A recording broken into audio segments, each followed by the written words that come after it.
First and foremost, we got my man Scotty Kraus is going to be joining us in a little bit. I'm sure we'll hang up on him, see how this damn phone system is working today. I'm getting really sick of it. We ordered a whole new system, so hang tight. It should be here in a few weeks, and we should be all set with that. So that's number one. Number two, Alex Papali. Yeah, he's going to be presenting this week's Blast from the Past. It was a request from a listener. John Henry Lewis is the guy that we're going to be talking about, former world champion, boxing Hall of Famer. So Alex will be presenting that. And keep the suggestions coming. I actually got another one from a listener the other day, so that's going to be next week's Blast from the Past.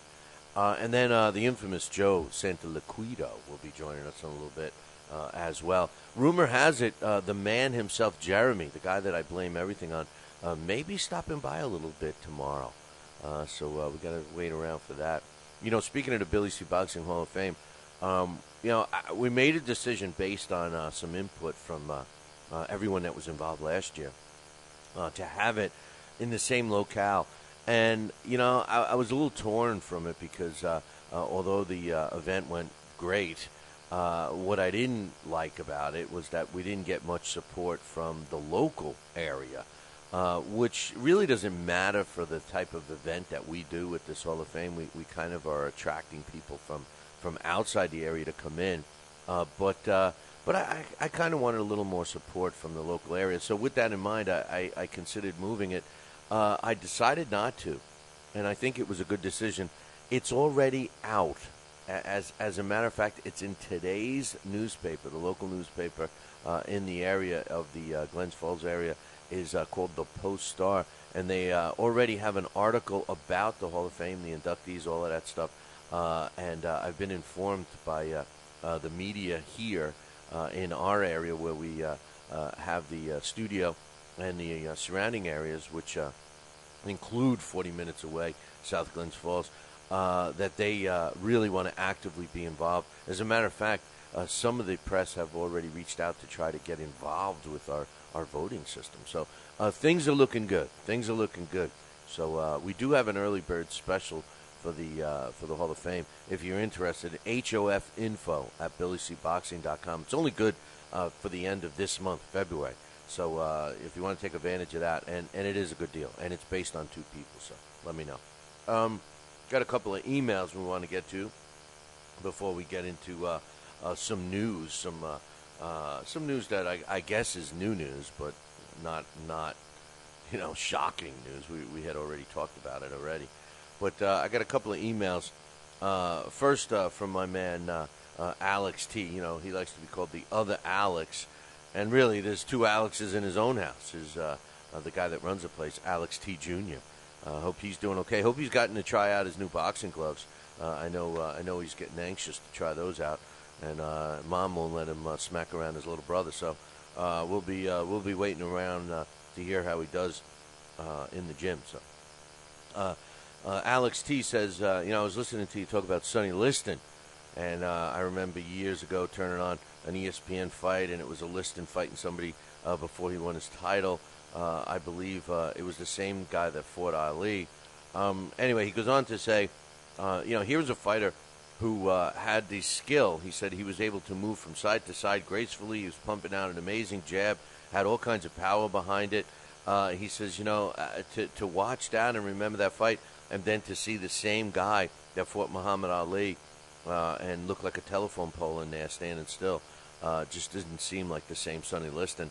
And he agrees and read the book I mentioned yesterday, the The Devil and Sonny Liston. And he says he agrees with me and the book. He said he also was believing some of the issues prior to reading the book about the connections that a lot of people put with Sonny Liston and Muhammad Ali and all that stuff. The other thing is a lot of people don't want to hear it because they think that you take away from Muhammad Ali. And he says, that's an issue that he knows I'm facing with trying to do that. But here's the thing. I just want to make one point about that whole issue I talked about yesterday, and as a follow-up to my man Alex's email, and he makes a great point that I want people to keep in mind. He says, people talk about Ali's first reign as a time when he was at his peak, when he beat guys like Zora Foley, Cleveland Williams, and Floyd Patterson. He says, go look at those guys, because before they fought Ali, Liston not only beat them, but destroyed every one of them before they got to Ali. And then we watched their performance, both performances with Sonny Liston and Muhammad Ali. Here's the thing, I'm going to say this. When it comes to a fight, that's, let's use the word fixed, all right? When it comes to that, through the history of the sport, I'm sure there has been many, many times when outcomes were kind of predetermined. And there also were many times when these outcomes were known by both of the combatants. As a matter of fact, there were several times when there's been reports, and I know my man Alex Papali would probably back me on this with some reports that he's read. He likes to do full research, reads articles, newspaper articles that came out when we do the blast. And I'm sure there were many, many articles written about a fight which states in the words, whether they're not exact or whether they're very similar to these words, two fighters fighting like things were choreographed. That is the problem when you are dealing with two fighters that know the outcome of a fight while they're fighting. It's been alleged that fighters would say, okay, you fight me here, you win that one, then you fight me there, I win that one, then we fight a third time, and that one's for real, okay? It's happened. I don't want to say it. I'm not trying to, talk about it in a negative way, but let's face it, it's happened, all right? But here's the thing. In the history of the sport, the success behind a fixed fight, and I'm not trying to, get anybody to do that, is only when one side knows about the fix. And with that said, I'm not taking anything away from Muhammad Ali, his performances, his accomplishments. I don't want anybody to think that. I think Muhammad Ali was one of the greatest fighters of all time in any weight class, especially the heavyweight division. So, all of that said, I have never once said that I thought that Muhammad Ali was in on anything. I don't. But I do think that there was something involved between the Sonny Liston and Muhammad Ali fights and the fact that how much money was actually made on that fight if you bet on Muhammad Ali. That's all I'm going to say. But no disrespect to Muhammad Ali. Of course, he's one of the best. So, great point. And anybody that was listening to yesterday's show, if you have any comments on Sonny Liston, let me know. I'd love to talk about it. He's one of my favorite fighters. Hey, I got to take a break. When I come back, I got another mailbag from a listener who, he disagrees with me on a few things, but agrees with me on a lot of others. I'll be right back. If you're in upstate New York and you need a trucking company, then you need Rosselli Enterprises. Rosselli Enterprises is trucking at its finest. They have it all. Dump trucks, dump trailers, walk-in floors, flatbeds, flowboys, tankers, loaders, and a full line of roll-off containers for any job, big or small. Rosselli Enterprises is also the source for all your sand, gravel, and topsoil needs. Visit them on the web at RosselliTrucking.com or call 315-433-5115. That's 315-433-5115 and tell them Billy C sent you. Are you ready, America? Then let's get it on with Fight Now TV. It's time, fight fans. Your channel has arrived. All the fights, all the names, all the action. From world-class boxing events to mixed martial arts showdowns and other combat sports matchups, Fight Now TV delivers the hits and more. Call your television provider and tell them you want to get it on with Fight Now TV. For more details, go to fightnow.com.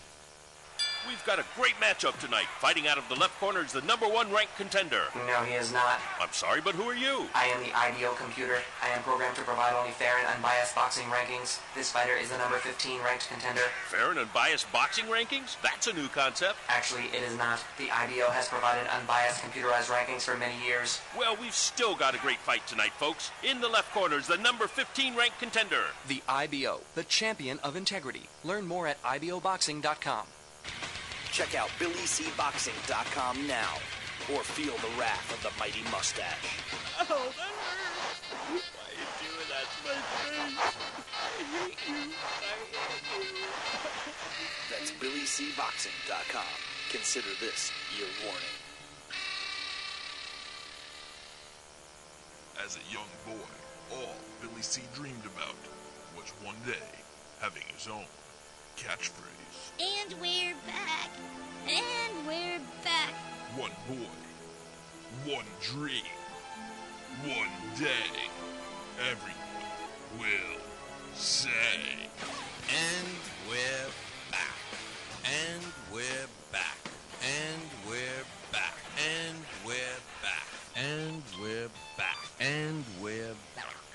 Catchphrase coming soon to a theater near you.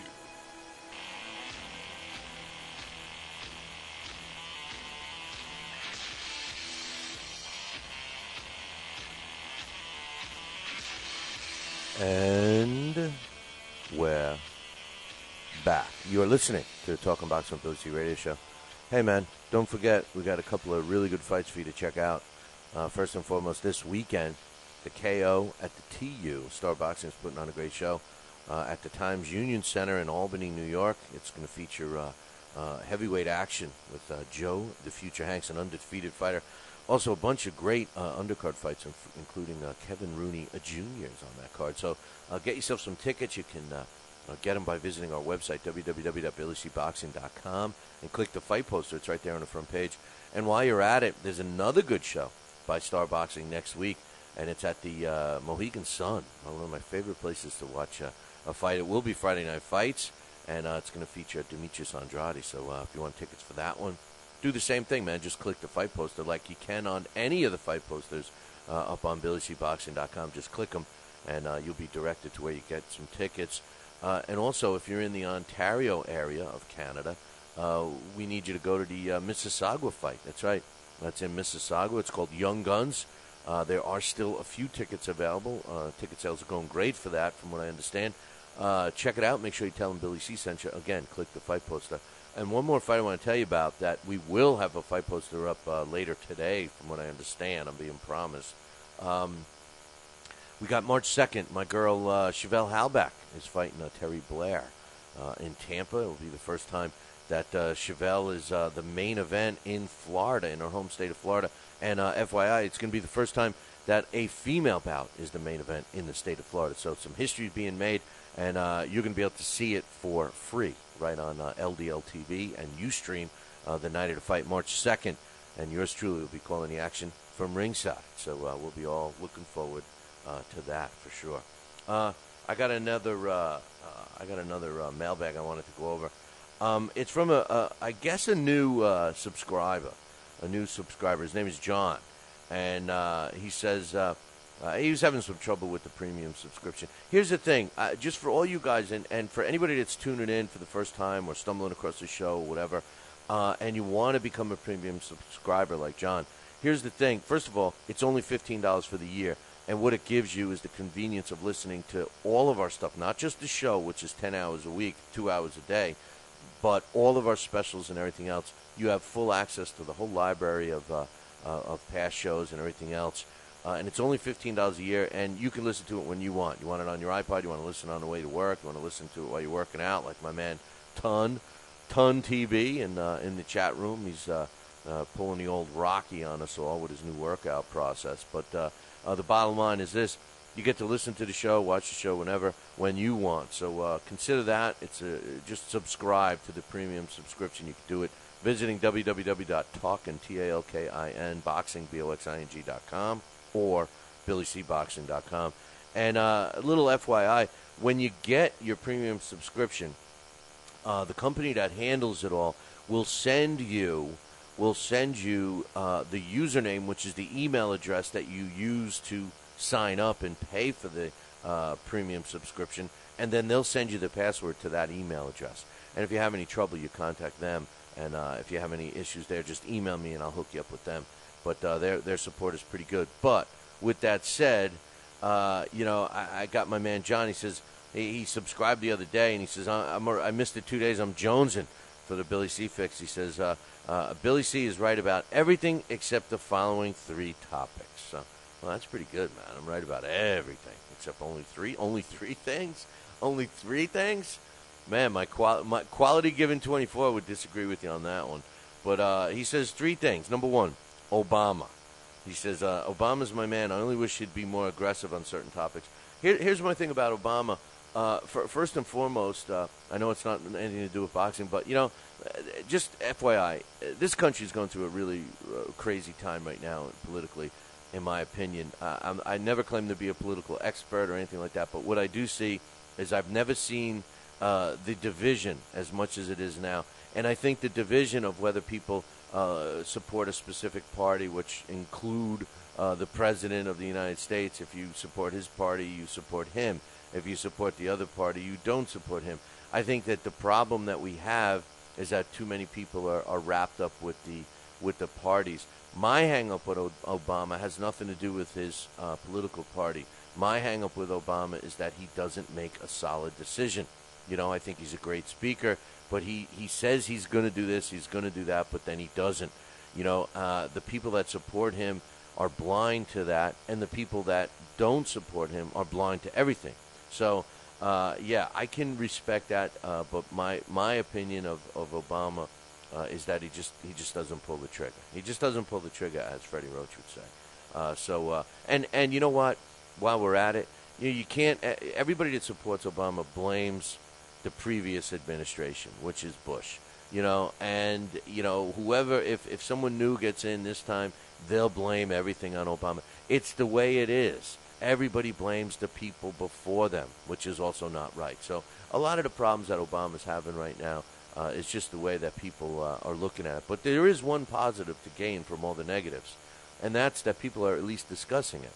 And I think that people should discuss it on a more intelligent level and not so much just being closed-minded. Yes, you heard that from me.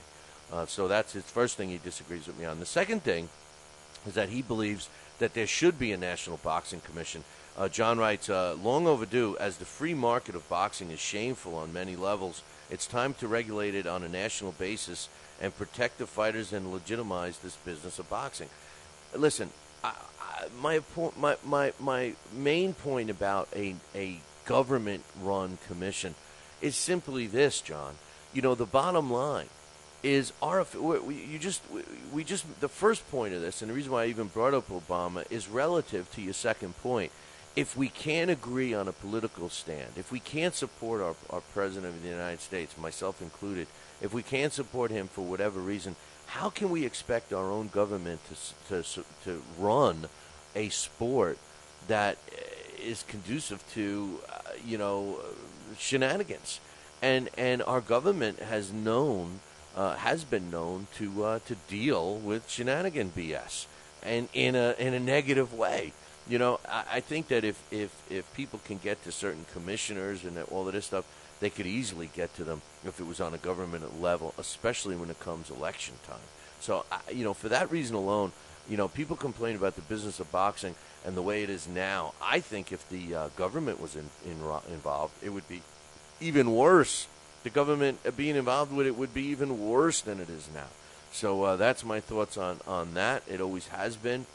You can't convince me at all that our government here in the United States could run boxing any better than it's being run right now. And to be honest with you, they can't even run the post office. They can't even make a decision on doing anything, our federal government. So why put the burden of boxing on them? It would just be another large pile of paperwork on somebody's desk. So I disagree with my man John there, and he disagrees with me. And the final thing is he says Amy Hayes. He disagrees with me on Amy Hayes. I don't know if I ever said that Amy Hayes was a great announcer, but he does agree that she's hot. And I said, I said Amy Hayes was hot, and I do think she's hot. As far as a ring announcer, I don't even listen. I just stare at her, man. So, John, I agree with you. She's not a great announcer. He says, she's. He remembers the night Julio Gonzalez and Julian Mr. K.O. Letterlow repeatedly knocked each other down and both barely finished a fight. She announced the split decision scores in a way that gave away the winner well before she reached the end of the scores. She said it didn't. He said it didn't diminish what both fighters accomplished, but she did show that she didn't understand the scoring or appreciate the drama. Good points. You know, like I said, I don't even get. I can't even hear. I don't even know what her voice sounds like. I just think she's hot.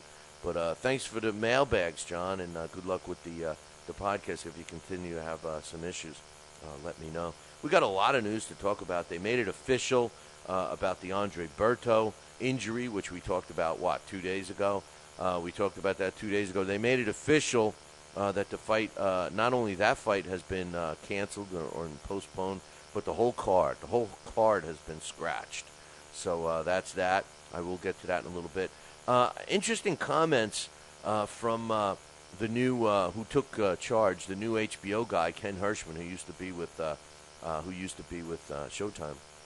Some interesting comments he made about Floyd Mayweather and Manny Pacquiao being basically having an expiration date on it. I couldn't agree with him more. And I think I'm already starting to see that movement. A lot of the true boxing fans are fed up with all the hype and all the BS and everything else. A little inside scoop for you. I'll tell you right now who the opponent for Floyd Mayweather is going to be on May 5th. I'm willing to go on a limb here. Very reliable source said that Saul Alvarez will be the next opponent with Floyd Mayweather. Now, it only makes sense. Cinco de Mayo, Saul Alvarez. Come on, man. Come on.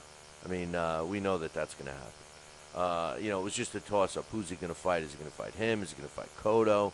I know that Cotto was in the mix, but we also heard a long time ago, almost a month ago, that Miguel Cotto was the guy that Manny was going to fight. So, listen, everybody was jacked up for Manny Pacquiao, Floyd Mayweather. Well, here's what we're going to get instead. We're going to get Floyd Mayweather against who did I just say? I'm losing my mind here. Floyd Mayweather against Saul Alvarez. And then, of course, we're going to get Miguel Cotto against Manny Pacquiao. That's going to be the two fights. But speaking of Pacquiao and Mayweather, I'm going to be talking about that in a couple of minutes when we get Scotty on. We have an issue to settle here. And one other thing, if you missed it, you could catch it up on BillyCBoxing.com. But we did announce the inductees to the Billy C. Boxing 2012 Hall of Fame induction weekend. The post inductees are former world champions Henry Armstrong, Jack Johnson, Harry Greb, Joe Louis, Willie Pep, and Billy Costello. And contrary to, I'll get to that later. But the living inductees, all former world champions, Tony the Tiger Lopez, Tony DeMarco, Terry Norris, Timmy Witherspoon, Buddy McGirt, and Juan Laporte.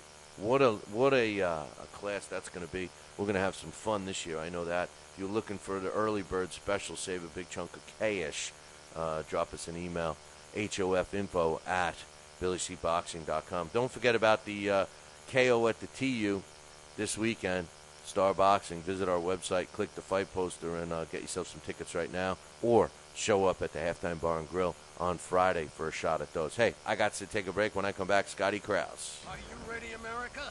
Then let's get it on with Fight Now TV. It's time, fight fans. Your channel has arrived. All the fights, all the names, all the action. From world-class boxing events to mixed martial arts showdowns and other combat sports matchups, Fight Now TV delivers the hits and more. Call your television provider and tell them you want to get it on with Fight Now TV. For more details, go to fightnow.com. Broadcasting in all corners of the globe, on the web and radio. He would scoff at a stretch of that man, I would think.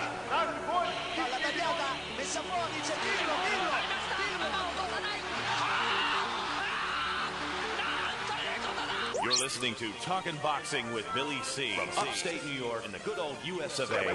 Boxing is here to stay because we are here to stay. The best 2 hours of boxing talk on the airwaves.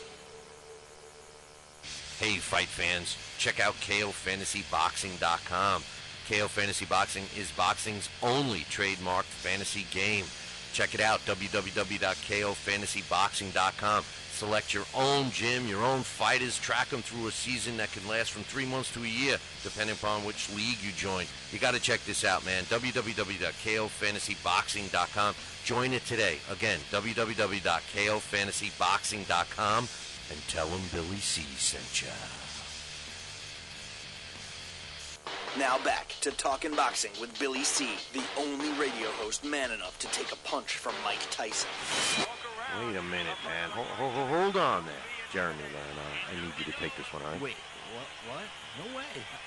I can't do this. Need I remind you I'm Billy C., damn it? Now put on that mustache and get in there. Hey, look at me. I'm Billy C.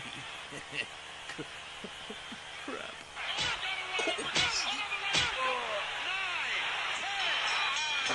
The undisputed heavyweight champion of Boxing Talk Radio.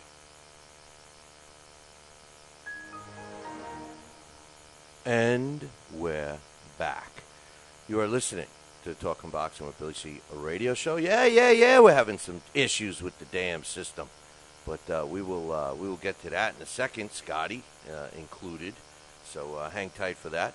But we want to welcome the Fight Now audience just joining us, like they always do, Monday through Friday from 6 to 7:30 a.m. Eastern. So welcome to them. You got to check out the Fight Now website for all the information on Fight Now, www.fightnow.com. Don't forget that Fight Now is 24/7 combat sports. That's right. Call your local television provider and tell them that you want the Fight Now channel added to your lineup. Can't wait for the new friggin' system to come in because you see this keyboard? It's about to get tossed. That's right. But anyway, we're going to get Scotty on here in a little bit. You know, yesterday I mentioned that Scott and I we kind of had like a little disagreement, and you know he informed me that it wasn't really him, that it was our you know, panel. We got to blame our panel, and the thing is that we have the ratings panel, and our ratings panel is how we rated our fighters. That's how we rated our fighters, through the rating panel. And you know, everybody gave their thing. And listen, we set it up similar to the way the Ring does theirs. So we have a panel, and you know, everybody gave their thoughts of who should be you know, the top 10 in every single weight class. We also had some disagreements with how we wanted to do that, and all that other happy stuff. So, you know, I mean, we went on to do it, and, you know, it worked out. And, you know, the thing is that, you know, when you're doing a ranking, you know, what you want to do is you want to make sure that, you know, you base it on, and at least this was what Scotty and I thought, you know, we want to base it on, you know, what the accomplishments of each fighter that's involved has, right? What's the accomplishments of each one, you know, and who they fought, and you know, who they fought, you know. So in other words, the guy that you're ranking, who did he fight? Who did his opponents fight, and that kind of stuff. And based on that, and based on the fact that of, you know, who beat who type of a thing, we would get our 10 contenders, so to speak. And, you know, for the most part, we were very successful at that. Now, we did have some issues, and I think we straightened them out. And one of the main issues were when you're ranking, at least this is my opinion, when you're ranking fighters, what you have to do is you have to rank them based on what's already taken place and based on their opposition and their level, their opponent's level of opposition. You can't base it on what you think. So in other words, if you think that fighter A is better than fighter B, well then, you know, and if those two fighters never fought each other, then you can't put fighter A as being better. You know, I mean, the only way that you can put fighter A as being better is if you feel that he's beaten better opposition. And same goes if the fighter, you know, had a fight schedule or anything else. And that's a perfect segue. I think I got Scotty on the phone now. You there? Hey, Bill. Usually you wait till I start talking to hang up on me. Yeah, well, my attitude is not in a fun mood right now. But the bottom line is this. I want to talk about the Manny Pacquiao and Floyd Mayweather pound-for-pound ranking that we have.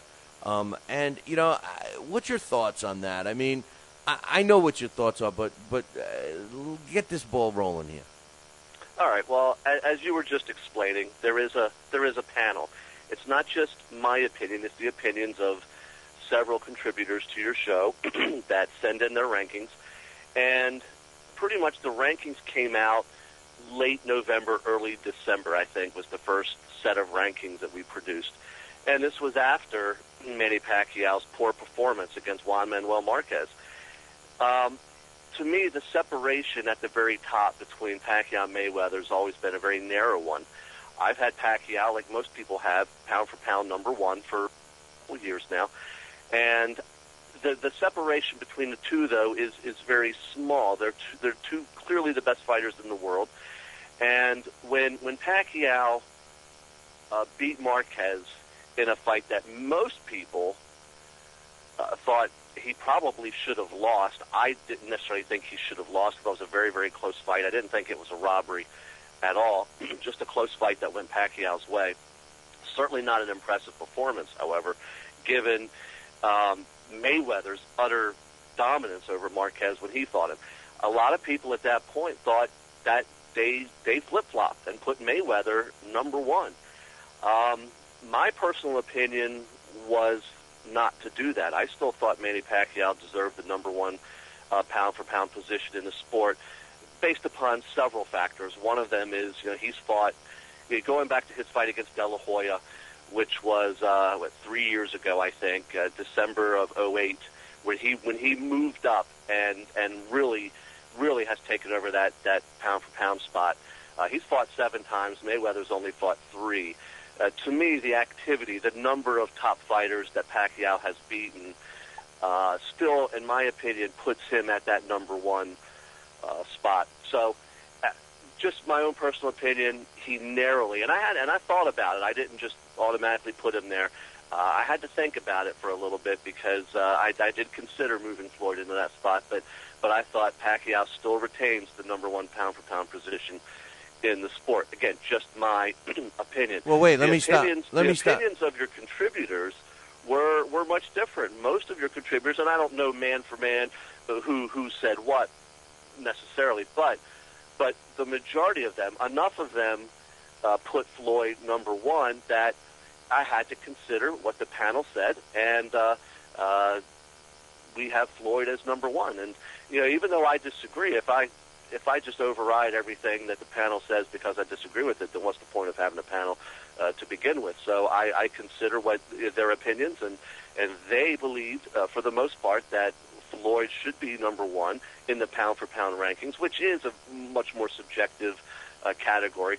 They believed he should be number one, so I followed their lead and I put him number one, much to your chagrin. Yeah, but they're wrong. They're all wrong. They're all wrong. Well, we're right. No, this is your fault.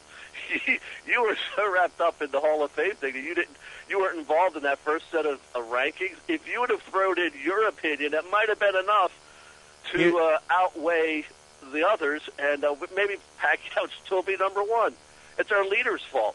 Starts at the top. Well, listen. Here's the thing.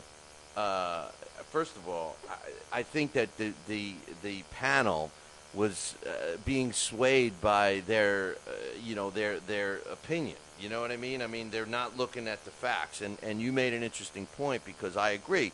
When you look at them, just like I said, in the past, basically some statistics here, in the last 3 years, last 3 years in a row, Manny Pacquiao has fought twice a year. Now, that's not a lot.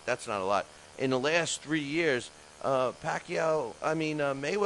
has fought once. Maybe twice. It's borderline, the Shane Mosley fight. So it's ridiculous. And then when you look at the level of opposition, Manny Pacquiao, his last 10 opponents was over a 4-year span. The last 10 opponents for Floyd Mayweather was over a 6-year span. And then people are always complaining about the level of opposition. But when you look at the level of opposition, especially in the last 18 months, which we try to focus on, Manny Pacquiao fought Juan Manuel Marquez, Shane Mosley, and Antonio Margarito. The last 18 months, Floyd Mayweather fought Victor Ortiz. That's it. If you want to throw in his other 2 fights just to be competitive. You got Shane Mosley and Juan Manuel Marquez. The only different fighters there is Victor Ortiz and Margarito. No, I agree, and that's why I still have Pacquiao number one in my rankings because, again, starting from the point where he moved up and really got a hold of that number one ranking against when he moved up and fought De La Hoya. He jumped up from lightweight, skipped the weight class, and fought at welterweight in a fight that most people thought it was a complete mismatch and a travesty of the sport, and he destroyed De La Hoya. And since then, he has had that number one spot pretty much, and he's fought 7 times, including the De La Hoya fight. Mayweather's fought 3. The opponents have been, the quality of opposition for both has been about equal. In all fairness to those who believe Mayweather should be number one, however, 4 of those 7 opponents that Pacquiao fought were previously beaten by Floyd Mayweather. So I think you can make an argument there for Floyd. I think you can say, look, Floyd beat De La Hoya when De La Hoya was better than he was when Pacquiao beat him. You can say the same thing about Ricky Hatton. He was undefeated at the time. The only thing, Mosley was a better fighter the night he fought Mayweather than when he fought Pacquiao. He was a shell against Pacquiao. The only difference but 1 year. It was even Marquez. I think Pacquiao fought a better Marquez than Mayweather did, even though Mayweather fought him first.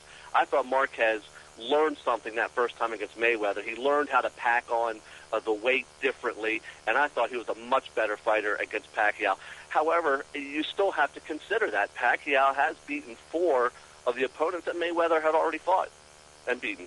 Well, I mean, listen, the Juan Manuel Marquez fight between Marquez and Floyd, I hate that fight, and the reason why I hate that fight is because I'm convinced that there was a deal made in that fight. Number one, we know about the deal that was publicized, the weight issue, and to this day we never do know what Floyd weighed for that fight. At least if they had an official weight for that fight, I don't know it, and it was never publicized or anything. Juan Manuel Marquez took the money, and the weight issue went out the window. We never heard about it again. That's number one. Number two, I think part of that deal was that Floyd not knock out Juan Manuel Marquez because we saw in that, what was it, the first or third round or something, he drops Marquez, and it looked like he could have done it at any point during that fight, and he chose not to. From that knockdown on, I think that Floyd carried Marquez, and that's saying a lot. Now, you take the same Marquez, mentally goes in against Manny Pacquiao, and we all know that these two fighters fight great and against each other. And that's what we saw. So I don't know if that fight is a fair comparison. The Shane Mosley, we don't know where Shane was. I think the fight to look at really is Oscar De La Hoya. People are going to say Oscar was shot. What, in 1 year he becomes shot? Many people thought he beat Floyd in that fight. Well, as far as Marquez goes, I agree with you about the weight. I think that was ridiculous. They made the deal. Mayweather still came in 2 pounds over. Obviously, that was planned. I don't think that was by accident. I think he knew, look, I'm going to come in as heavy as I want, and I'll just pay the guy. He'll take the fight. He's not going to walk out on this money. I understand that, and I agree. In terms of carrying him, I don't. I mean, I can't say it didn't happen. I don't know what goes on behind closed doors of this sport, but I doubt it because that's what Mayweather does in so many of his fights. When's Mayweather ever gone after the knockout except in the Victor Ortiz fight? And that was because he was pissed off. I mean, look at the Carlos Baldomir fight. He looked like he could have knocked him out any time. Zab Judah, he didn't go for the knockout in that fight. So many of Floyd's fights, he doesn't go for the knockout. That's been one of the criticisms of Floyd and his style, that he has a fight won handily. It's Shane Mosley. I mean, by the 6th round, Floyd was hitting Mosley anytime he wanted. Maybe he was wary of getting hit again. I don't know. But that's been one of the criticisms of Mayweather is that he has a fight clearly won, and he doesn't finish his opponents, as opposed to the fighters of the past that he likes to compare himself to that do know how to finish opponent when it's clear they are much better and superior than their opponent is in the ring that night. So I don't know about carrying him. The Marquez comparison, I think we agree on because I think Pacquiao got a much better Marquez that night. And to me, it's not just about one common opponent. And one fight doesn't move a fighter, in my opinion, down. I think people react too quickly in the rankings to one fight, and I try not to do that. I try not to suddenly, after one fight, react differently. I try to look at the previous fight and the fight before that and the fight before that and take all of that into consideration. But after the Marquez-Pacquiao fight, Bill, a lot of people who before were saying they wanted to see Pacquiao-Mayweather and what a competitive fight it would be, maybe even thought Pacquiao could win, suddenly all these people are coming out and saying, well, now we know what's going to happen in a Mayweather fight. And I think, based on opinion, and remember, pound for pound isn't just accomplishment. I think the divisional rankings are more based on accomplishment. The pound for pound ranking, there's a lot of opinion. There's a lot of subjectivism involved in that. Who do you think would win between the two at a given weight? And right now, I think most people believe that if they fought, in fact, I haven't talked to anyone. I can't think of someone I've spoken to who told me straight up, oh, I think Pacquiao wins the fight against Mayweather if they fought. Right now, just about everybody I talk to says, oh, Mayweather would win. And they base it a lot on the Marquez fight. Marquez is a counterpuncher. Look what he did to Pacquiao. Mayweather's much better than Marquez. Therefore, Mayweather would have an easy time against Pacquiao. That's all you hear. So I think based upon that, a lot of people are putting Mayweather number one on that pound-for-pound spot. Yeah, well, it's wrong because you can't take a guy like and listen, let me start off by saying this. I'm one of those guys. I'm one of those guys that said Manny could beat Floyd, and I'm also one of those guys that have changed my opinion about that after both of those fights, after Manny Pacquiao fought Juan Manuel Marquez, and I also give Floyd Mayweather credit for his fight against Victor Ortiz. I mean, I can't stand the way it ended. I disagree with Alex thinking that was because of the significance that should have been knockout of the year. I disagree with that 100%. But I think that going into that issue, into that knockout, Floyd looked like he was dominating. He was definitely dominating. A younger, stronger opponent, a bigger opponent. It was all the things that I was looking for from Floyd. But that performance doesn't justify the inactivity of the previous 18 months or going up to that point. And immediately catapult him into a number one pound-for-pound ranking, based on one poor performance out of 3 fights in the same 18-month period that Manny Pacquiao had. Sorry. I mean, it's the same thing like you started to say in your email to me. Well, Floyd is scheduled to fight May 5th, so he's scheduled. It's against who? They didn't even announce that Canelo is going to fight him yet. That's not even been made official. You can't put a guy in a ranking because he's scheduled to fight. Listen, a pound-for-pound ranking is just a BS thing anyway, but it has to be based on who you fought, how often you fought, and all of that happy stuff. And you're right, I think that a lot of people that are on the panel, and any panel for that matter, are looking at things subjectively and their opinion of the fighter overall. We went through it with Chad Dawson and B-Hop. Yeah, we lost him again. Well, you know what, Scott? Sorry about that, but I'll try and get him back. But that's the thing there. You just can't. You can't put a guy in there. Are you back? I'm back. Yeah, you can't put a guy in there just because he's scheduled for a fight or he had a title, then he was stripped of his title. I mean, come on, man. And even as much as I hate Bernard Hopkins, we can't say, oh, we all knew that Bernard Hopkins was going to lose that fight against Chad Dawson. Yeah, if somebody asked me, who do I thought would have won the fight, I would have said Chad Dawson at what I saw. But let's be real, less than 2 rounds were accomplished. You never know what could have taken place after that. So, you know what, we did the right thing by moving B-Hop back at number 1. No, I agree.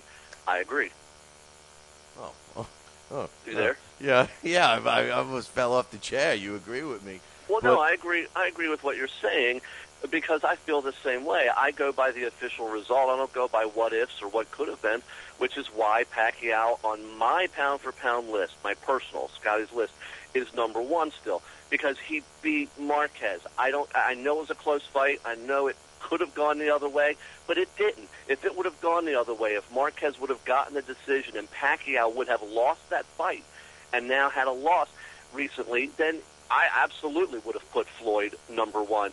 But he got the win, and it wasn't a robbery. If I thought it was a blatant, horrible robbery, then maybe I'd consider it. But it wasn't. It was a close fight.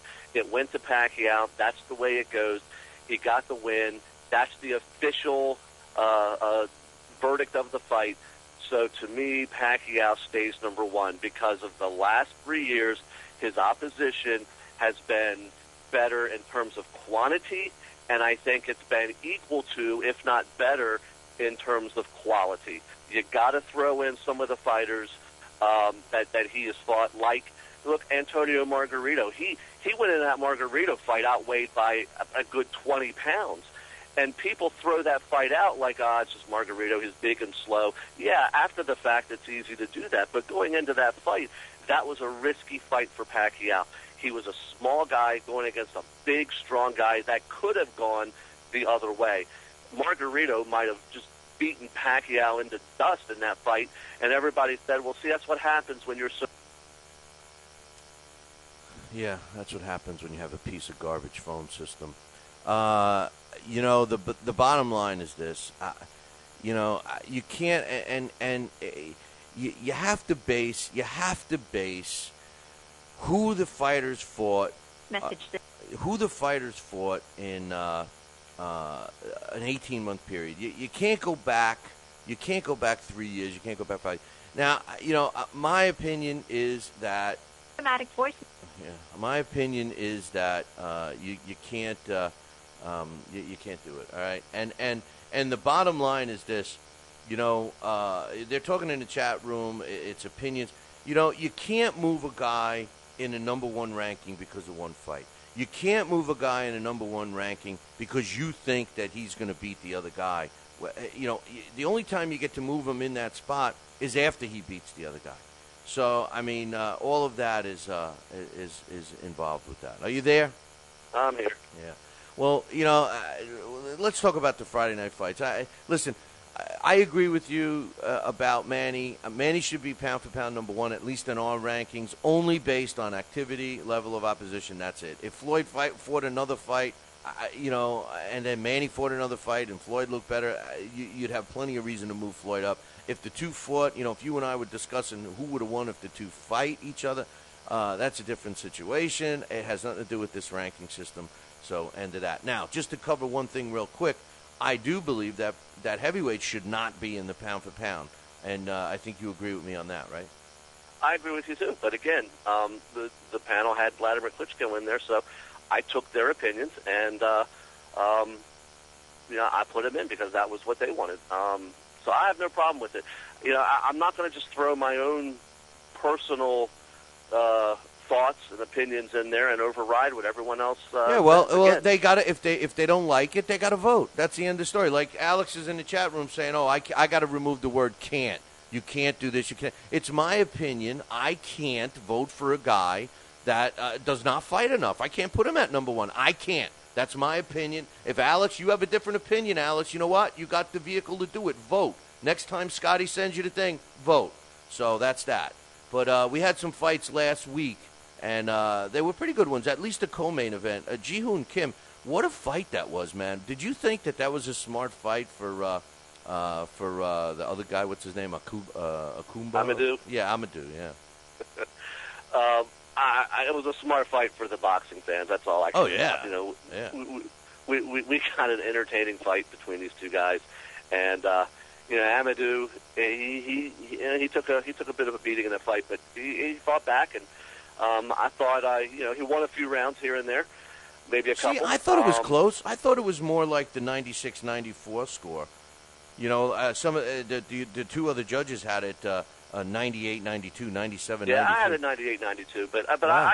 You could give him another round or two. I mean, that's fine. A couple of rounds were close. I thought that was a good fight. It's the best Friday night fight so far. Yeah. I mean, we've had a couple stinkers so far this year. Coming off of a great 2011, you know, a lot of anticipation and expectation. You know, they raised the bar, and they haven't delivered so far. And I thought last Friday night was a very, very good show. And I thought the main event turned out a little better than Teddy advertised beforehand. You know, we're expecting Provodnikov, and in the first round it looked like he was going to put him away, but you know, he obviously tired, and at least it went 6 rounds. Yeah. Well, I think I was laughing at some of the tweets that were coming in. Oh, come on, this fight is one-sided. Let's see somebody else. And then they put in that cruiserweight fight that lasted like 30 seconds. But, that's the problem I have with Teddy. Teddy's so critical of everyone else until his fight is in there. Then it's a totally different story, and Joe Tessitore follows him, and it's just so blatant.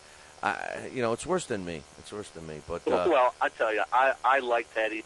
I still enjoy listening to him. I agree. I think you'll get some bias.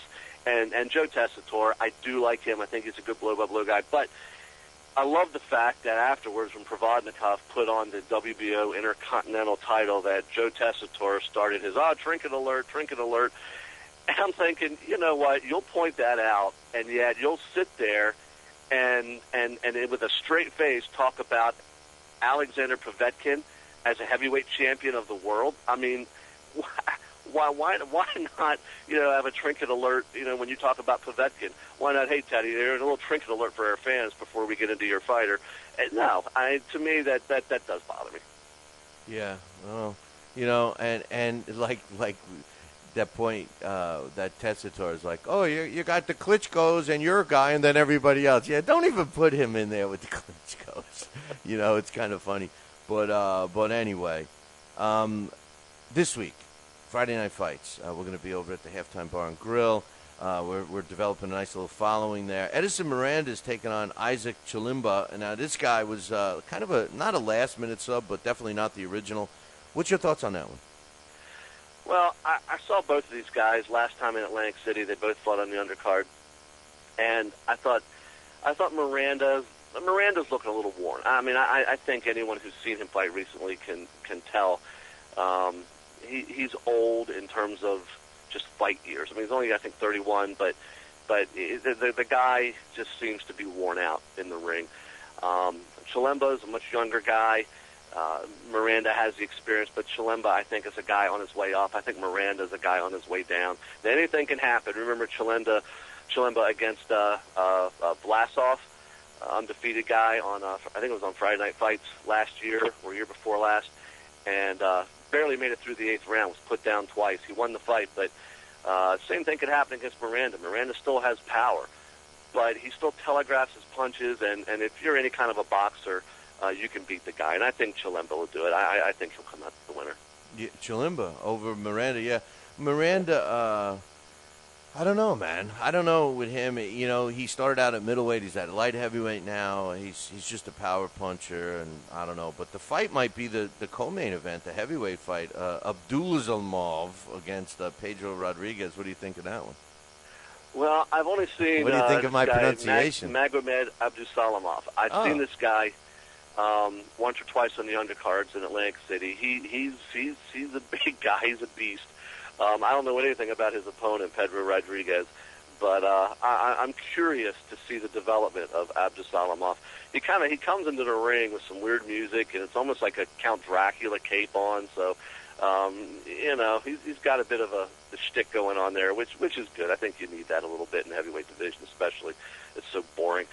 So, we'll see. We'll see. I don't know if they'll show it because, I don't know if that's going to be the main event or not. Hyland Williams Jr. and Francis Barthélemy are supposed to fight also, so I'm not sure which of those they're going to show.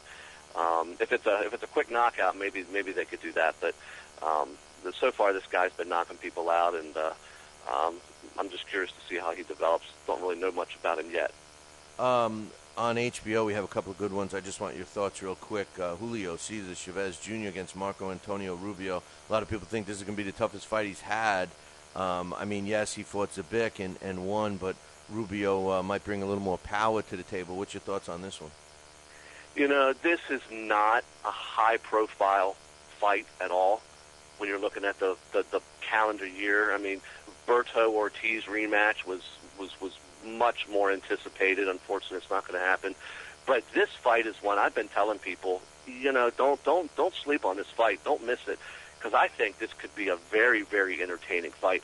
Chavez Jr. is entertaining. I mean, you got to give him that. And I think he's gotten a little better as he's gone on. I thought his fight against Manfredo, yes, I know it's Manfredo, but I thought he looked pretty good. in that fight. I thought he showed some things that he was improving. To me, for him, it's the conditioning.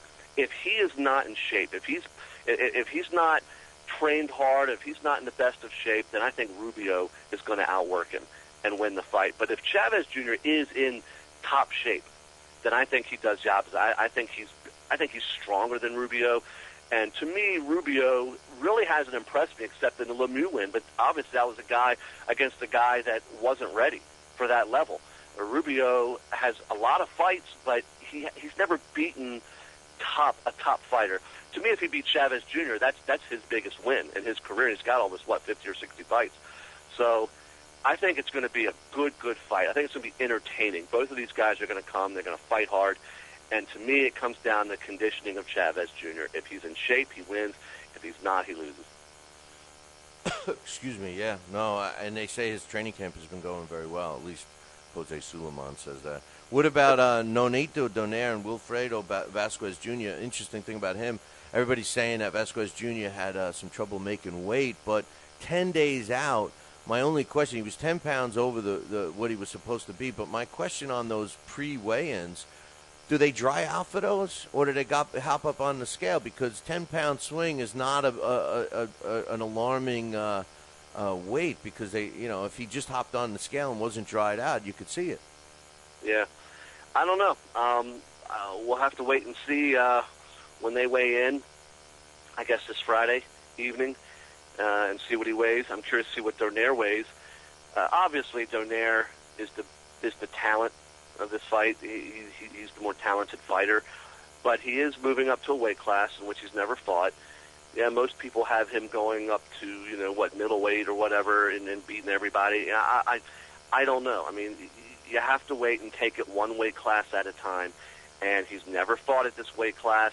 He's fighting a guy that didn't have an amateur career. He's learned a lot as a professional. To me, it's remarkable what he's accomplished as a professional, given his lack of an amateur career. He fought hard against Arce, even though he lost. I think this might be a tougher fight for Donaire than people think, and you never know when that fighter, no matter how talented he is, moves up to a weight class and hits a wall. I mean, it happens, and it's happened throughout history. I mean, who knows if it'll happen to Donaire this weekend? It's certainly a possibility. If we've seen him at this weight class already a couple times, then maybe we'd know how he handles the weight. But look at Vic Darchinyan. I mean, here's a guy that we thought could move up several weight classes and still be and still win. And he's done okay, but at bantamweight, he just is not the fighter he was at junior bantamweight and flyweight. So we'll see. We'll see how he handles this new weight class.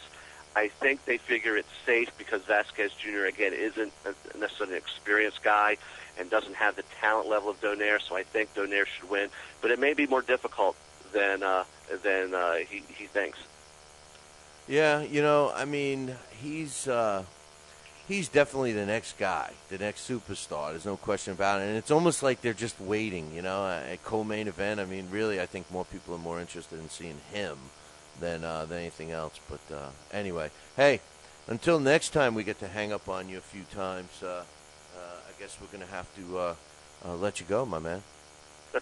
All right, Bill. Hey, don't stress, my man. No, I'm not stressed. It's just that every word that I say, is like when I say you can't, I'm meaning, I can't. I'm not saying no one is allowed to. I'm not saying the rule says you cannot put Floyd Mayweather at number one just because Alex thinks he's at number one. That's Alex's opinion. That's why he has a voice, and he could submit it in our panel, and if it votes out that way, it votes out. My issue with you is just between us, and I thought that I think it's wrong that he's moved up because of one fight. That was my only thing, and I said you can't, meaning, not it's against the rules. Just you know what I'm saying, right? I think you know what I'm saying, right? We already lost him. You're gonna lose me. Talkin' Boxing with Billy C. now has official merchandise available on TalkinBoxing.com. T-shirts, sweatshirts, hoodies, and mugs. And yes, even undergarments. Talkin' Boxing apparel is the perfect gift for the boxing fan in your life. Log on to www.talkinboxing.com. That's TalkinBoxing.com. And place your order today.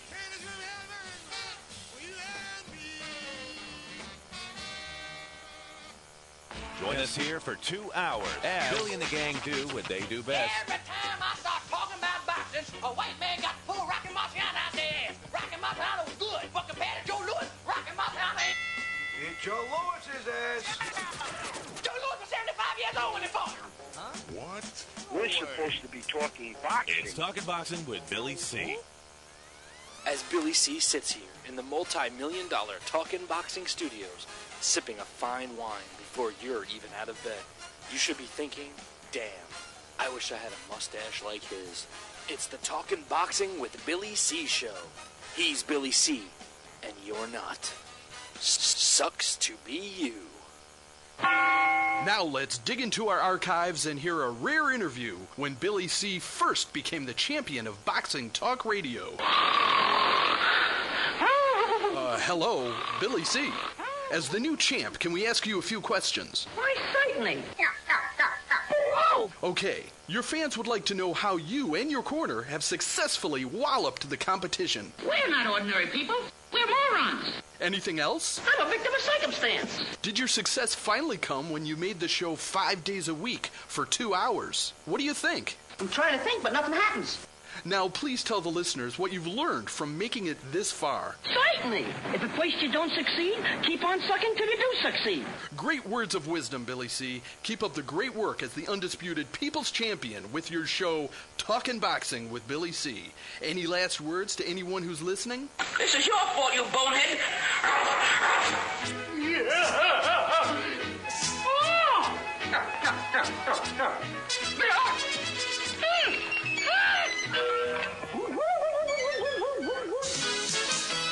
And we're back. You are listening to the Talkin' Boxing with Billy C radio show. You're watching us on the Fight Now television channel. That's right, 24 hours a day, 7 days a week. Combat sports. It's here right now, and it's called Fight Now. Visit their website for all the latest listings of what's going on Fight Now, including Fight Night. Every night is Fight Night, 10 p.m. Eastern Time. Check it out, www.fightnow.com. But speaking of now, Blast from the past. We shine the spotlight again on fighters from years past. Top-ranking. Joe Louis is the leading contender. Joe Frazier with a left hook. Good right hand thrown by Foreman that time. Look at that left hook. That belt that goes to Ray Mancini. It's Blast from the Past on Talkin' Boxing. and this week's Blast from the Past, which is sponsored by the International Boxing Organization, with a computerized ranking system is second to none. Check them out, www.iboboxing.com. Features former world light heavyweight champion and boxing Hall of Famer John Henry Lewis, and bringing it to us like he always does every week is Alex Papali joins us. Hello, Alex. Good morning, Billy C. How you doing? Hello, Alex. Hello, Newman. Yeah, it's a beautiful day here. You just can't say that. You just can't say it, But anyway, John Henry Lewis, man, tell us about him. Hey, great job, Alex. It was nice for you to join us, But you lose me already? Yeah, no, I didn't lose. Oh, you can hear me? Okay. No, I can hear you. Go ahead. Your time is quick. Speak quickly, my friend. John Henry Lewis, also known as the Ebony Cyclone. At least that was the only nickname I could find for him. But he was born May 1st, 1914 in Los Angeles, California, and moved to Arizona where he grew up. And he had two brothers. And his dad, John E. Lewis, was actually a boxing trainer who trained Pancho Villa. Well, now we lost you, Alex. Now we lost you. So Alex is going to have to get us back. And, we love this when this happens. We love it. We love it here on this show. Because, there's nothing I like more than to lose a friggin' person on the phone when I have them. John Henry Lewis, who was also the first black American to win a light heavyweight world championship. So, there's been some rumor about him. Now, I'm finishing my book. It's way behind. But Tom Molyneux is a guy that my book is going to be on, and we will have it for this year's boxing, Billy C. Boxing Hall of Fame. And my man, Alex Papali, who's going to try and get back to us right now, who's doing this blast. is actually the editor. But we got Alex right now. Go ahead, Alex. Sorry about that, my man. Hey, no problem. You heard that he was the great nephew of. No, but I didn't hear that. We lost you, but I was just about to mention, I was just doing the segue about the book and everything else. And that's what the claim is, but I don't believe that that's true, Alex, to be honest with you. I was going to say, because the only thing I could find where it was mentioned was in his obituary. In John Henry Lewis's obituary. Right. Because it doesn't make any sense when you think about it, and you know, being the editor of the book and all, you know that, you know, the type of guy Tom Molyneux was. I mean, you know, where would he have become the relative, the great uncle? He did have other brothers and stuff, but none of them, you know, came to the prominence of him. I don't know. I don't think it adds up. As a matter of fact, Molyneux died in the early 18th. We can address that. I have all the stats and stuff of how I don't think it was possible. But let's finish up with John Henry Lewis first. Okay, yeah, sure. Yeah, he was, his father, John E. Lewis, was a trainer, so he got bit by the boxing bug early, and this was a tough kid. He had an iron constitution, and he was bit by a scorpion at 2 years old, bitten on the heel, just like the great warrior Achilles, who, you know, where he had the famous Achilles heel. It turned out later that his actual Achilles heel was his sight. But we'll get to that. As a fighter, he was clever, and he could hit pretty hard, and he was quick. At some points, they described him in some fights. He was a master swordsman with a rapier left hand, and he could lunge and charge and feint a sturdy opponent into submission. He liked fighting bigger guys. And he was the first black light heavyweight champion since battling Siki, who we did in a blast last year. Yeah, you know, but he was the first American. I think that's his little claim to fame. He's True, the first. right? He was the first American. You know us Americans. We gotta be the first in everything. So we're gonna figure out a loophole to get you in. You know. That's right. Yeah, and battling Siki was French and from Senegal, right? Right. And, you know, it's the same thing, you know, just to jump off this for a second, it's the same thing with the Mayweather-Pacquiao thing. Everyone says, well, Pacquiao's afraid to fight black fighters. Black fighters? And you throw in Joshua Clottey. Well, no, American black fighters. You mean, really? Right. And then, well, no, American slickback, you know, guys from the ghetto. Oh, okay, all right, whatever. But, John Henry Lewis. Pretty soon we're going to start using area codes. Right. He's only avoiding guys with the first name Floyd and the last name Mayweather. But when we're talking about Pacquiao, but John Henry Lewis fought a lot, and tell us about the accusations about the blind eye. He did fight Joe Louis a couple of times, and you know, he claimed that his eyesight had been lost years prior. Yeah, that he had it for a couple of years, and that. I guess it was a really bad cataract or something that was so large, or they couldn't do anything with it, that he had no sight. But him and Joe Louis were very good friends. And as a matter of fact, when he beat Bob Olin for the light heavyweight title, both Joe Louis and Jack Blackburn were in his corner when he won the title. And as a matter of fact, I mean, just to give you an idea of how tough things were for these guys, I mean, we're talking about now, you know, the best in the sport. They don't fight very often, and when they do, they want to make a mint to do it. John Henry Lewis, when he won the light heavyweight title, he didn't make a penny, because the stipulation was that he got 12.5% for the receipts over $15,000. Well, they didn't make $15,000, so he didn't get anything but the belt. Well, no wonder why they never kept the belts. They would sell them for the gold, right? But you know, we always say this about the blast, and I think that this has become a prereq for being a part of one of our blasts from the past. But talk about fighting everybody. I mean, when you look down this guy's resume, and it's not just, you know, at a certain point of his career, it's all through his career. He's fought a lot of the big names, and if people do take a look at this, you'll see. And you'll say, wait a minute, so-and-so, like Johnny Risco or somebody, weren't they in a lower weight class? Well, it was very common for these guys to fight from middleweight all the way to heavyweight, and you can see that. It's evident in his resume. Yeah, and he really, like the middleweight we did, boy, his name escapes me now, but Tiger Flowers. Yeah. Oh, I thought you were going to say Gorilla Jones, but go ahead. Like Tiger Flowers, who like to fight the big guys.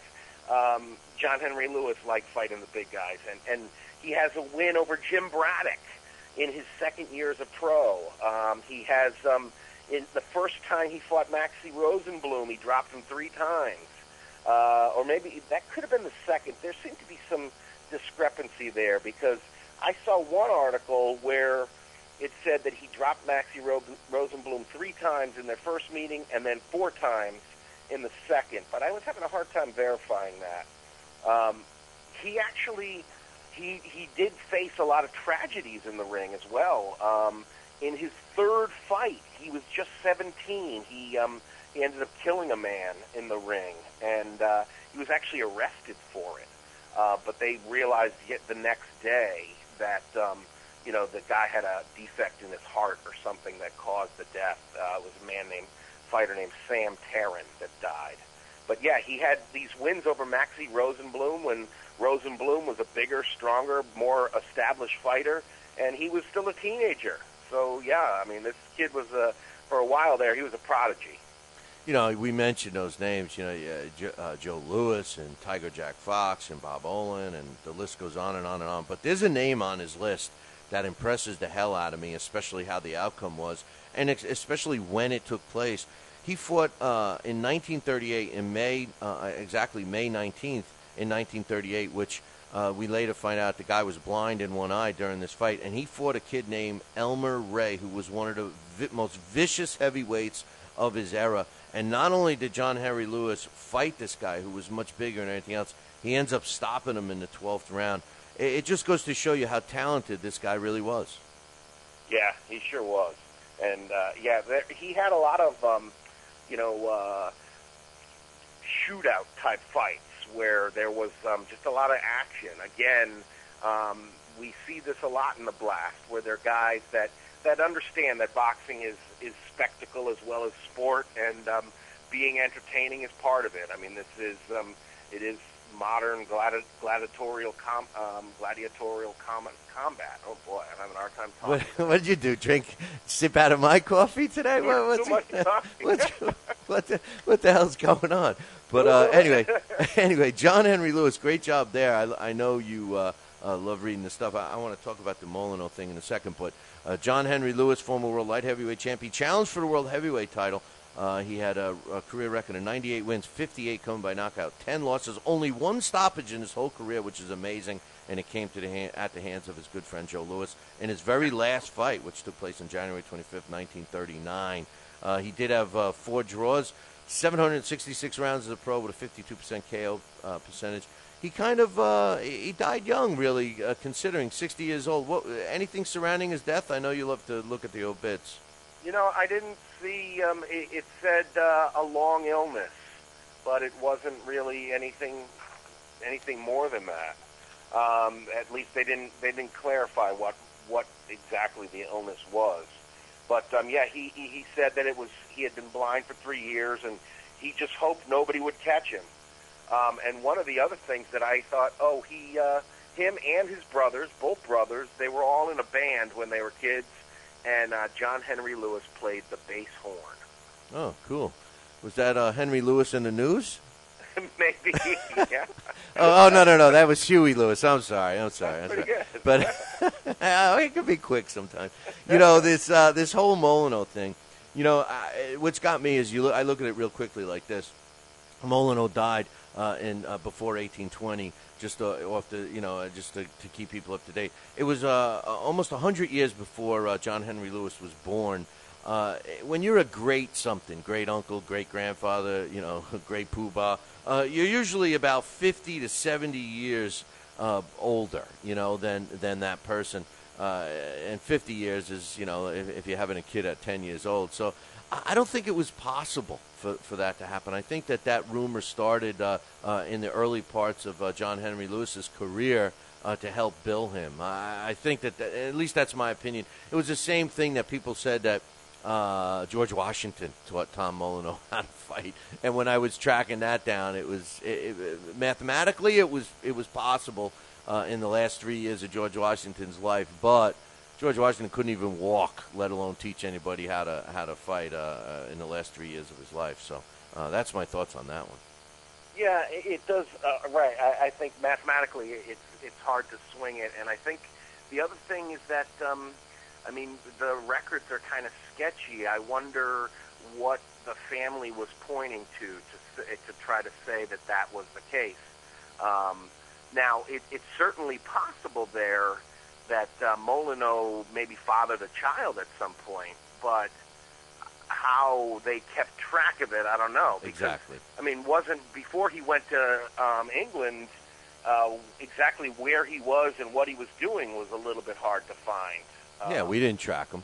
We didn't track him here. We knew that he was in New York. There was actually 6 years of where the hell is Tom. It was like on the cereal boxes, you know, where's Tom Molyneux, you know, and he went from Virginia to New York, and then that's where he.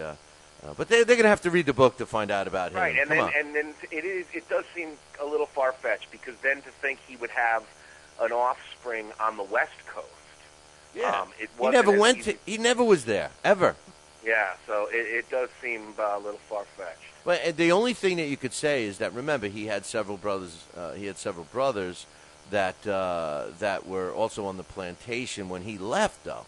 So you know what happened to them is lost in history. Maybe they referred to one of those guys as having offspring that eventually bared John Henry Lewis. But I find that hard to believe as well, just because of the time. But anyway, great job. Blast from the Past, as always. I already got some suggestions lined up for us, so they're coming in. The viewers and listeners are getting very involved with the Blast. They all love it. As a matter of fact, very cool. Yeah. As a matter of fact, we've been talking about doing some things differently with that, and we have to put that in play now. So you and I will chat about that after I stop hating you. But the bottom line is, what's your thoughts on the Berto situation? I mean, you know, this isn't a last minute pull-out almost. I mean, you know, it's real close, borderline. You know, I just what's going on, Alex? Why do we seem to be seeing so many, you know, close to last minute, if not last minute pullouts with these freaky injuries? And this one was a torn bicep. I mean, you know, is it just a coincidence, or what do you think? You know, I don't know. It does seem like we've seen some cancellations in some bigger bouts. I mean, you know, it's something, as a boxing fan, you always got to be aware that it could happen, but it does seem like some of the bigger bouts, and especially this one. I was really looking forward to this one. With my new TV here, that was going to be my first big party fight night there, having about a bunch of friends over to watch that rematch, and now it's not going to happen. So I don't know. I think didn't Berto have a bicep problem in a previous fight? I'm not sure if it was the Ortiz fight, but I could have sworn I remember him having his bicep rubbed during the corners in one of his not too long ago. So maybe there is something there that he aggravated or something, but it's unfortunate, because I thought that would have made a nice rematch, and like I said, I was looking forward to it. Yeah, maybe he should lay off all the vitamins he takes, you know. So that's the thing where you really do wonder, because those are the injuries. You get. And he's young. He's young, so it's not like, I mean, if Vitaly Klitschko had an injury like this, I would say, oh, okay, well, you know, he's long in the tooth, you know, or Hopkins, you know, your connective tissue ages, you know. But this is right in the muscle itself that's ruptured, and I don't know, you know, you do wonder about PEDs, but I certainly don't want to suggest anything. I don't have any evidence of that. But remember, isn't he working with Victor Conte? Now, hey, you said You said Cleans PEDs. act up considerably, but You said PEDs. I said vitamins. What are you talking about? But I will tell you this: those types of injuries, those muscle tear, and a torn bicep that needs surgery is a serious injury. You know, I hate to be the Grim Reaper or the Doomsdayer, but you know what? Injuries like that sometimes never heal. It's like when you tear a hamstring severely, when a hamstring is torn really, really bad, when that muscle is separate from the bone, it never fully heals. You know, so and it's something very similar to that with the bicep. So I remember a guy in college who had a ruptured bicep, and just it's gross too.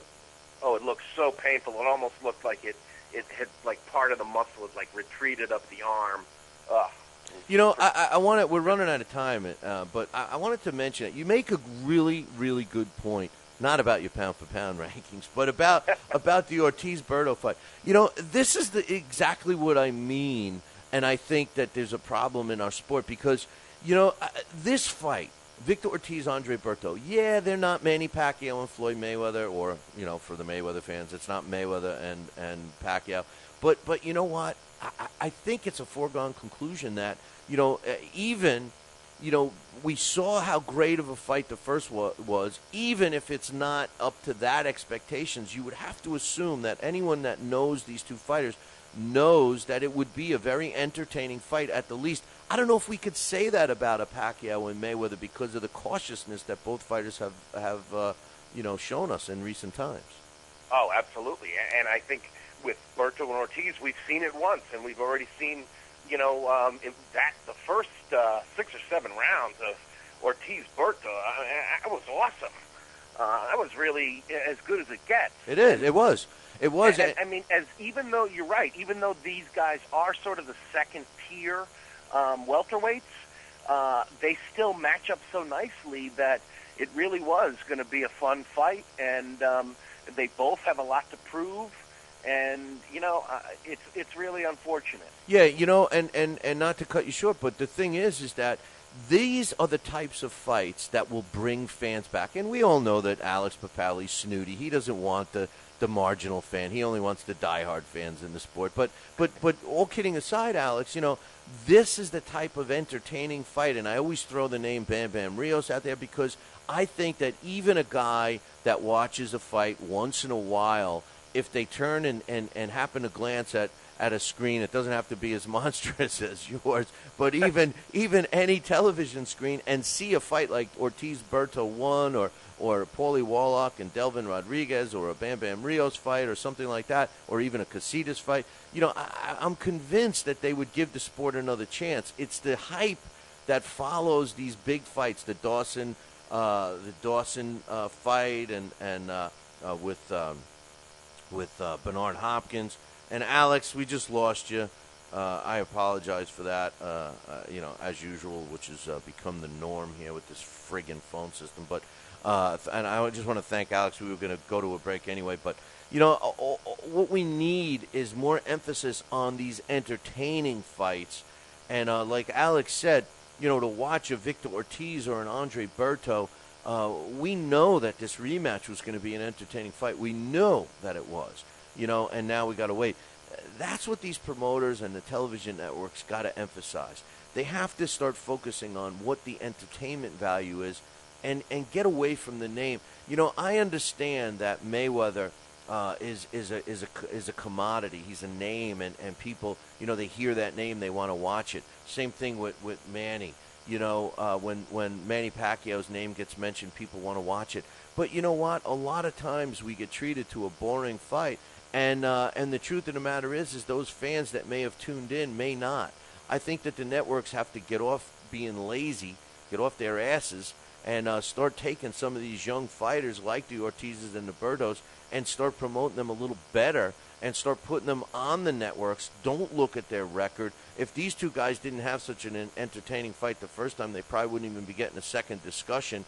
But we need to put more of these entertaining fights on. Hey, one more time, I see my man Alex is in the chat room. Alex, sorry we disconnected you. You know I hate leaving like that. And, of course, I'm not mad at Alex. Not my man Alex. if he keeps disagreeing with me, maybe he won't be on the show anymore. But no, that would never happen. Not to my man Alex. Come on, not Alex. He's the man. We know that. Talkin' Boxing with Billy C now has official merchandise available on TalkinBoxing.com. T-shirts, sweatshirts, hoodies, and mugs. And yes, even undergarments. Talkin' Boxing apparel is the perfect gift for the boxing fan in your life. Log on to www.talkinboxing.com. That's TalkinBoxing.com and place your order today.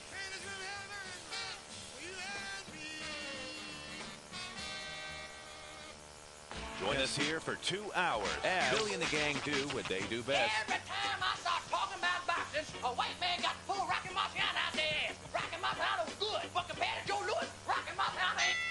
It's Joe Louis's ass. Joe Louis was 75 years old when he fought. Huh? What? We're supposed to be talking boxing. It's Talking Boxing with Billy C. As Billy C sits here in the multi-million-dollar Talkin' Boxing Studios, sipping a fine wine before you're even out of bed, you should be thinking, damn, I wish I had a mustache like his. It's the Talkin' Boxing with Billy C show. He's Billy C, and you're not. Sucks to be you. Now let's dig into our archives and hear a rare interview when Billy C first became the champion of boxing talk radio. Hello, Billy C. As the new champ, can we ask you a few questions? Why, certainly. Okay, your fans would like to know how you and your corner have successfully walloped the competition. We're not ordinary people. We're morons. Anything else? I'm a victim of circumstance. Did your success finally come when you made the show 5 days a week for 2 hours? What do you think? I'm trying to think, but nothing happens. Now, please tell the listeners what you've learned from making it this far. Certainly. If at first you don't succeed, keep on sucking till you do succeed. Great words of wisdom, Billy C. Keep up the great work as the undisputed people's champion with your show, Talkin' Boxing with Billy C.